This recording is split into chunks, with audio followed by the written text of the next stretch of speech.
A little while ago, multiple international airlines announced cuts to their flights to China. Once a highly promising market for global carriers, the Chinese market now appears to be losing its appeal. What's the driving force behind this trend? We take a look in today's video.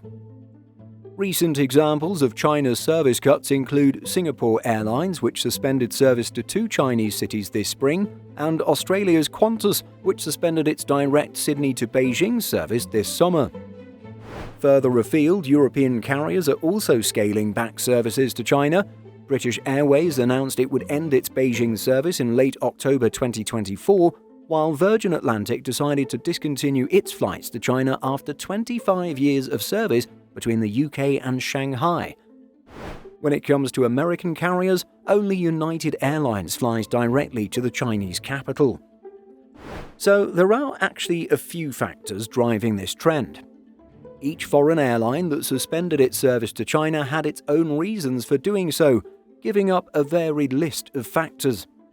This ranged from weak travel demand to China, political tensions, rising costs, and the closure of Russia's airspace. And even though it's been a few years now, the slow recovery of demand following COVID-19 pandemic suspensions was mentioned as well. The latest update on network cuts to China involves British Airways. After serving the Chinese capital for decades, the carrier will cease all London Heathrow-Beijing flights at the end of October. This route, which British Airways reinstated in June 2023 after COVID, was operated with the Boeing 777-200ER. While the airline did not provide a detailed explanation for the cut, the need to avoid Russian airspace following the war in Ukraine and low travel demand are likely key factors. Virgin Atlantic announced the halt of its Heathrow to Shanghai Pudong route and attributed it to complications with not being able to fly through Russian airspace. The limited flights between the US and China are partly due to political reasons. In March 2024, the US government raised the weekly flight limit for Chinese airlines from 35 to 50. Although this is an increase, it's still much less than the 150 flights allowed before the pandemic.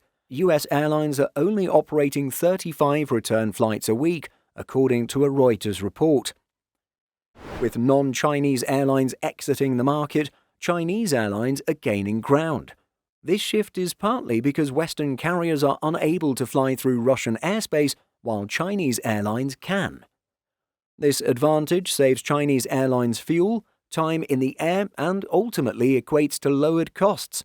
This allows them to be far more competitive against European counterparts.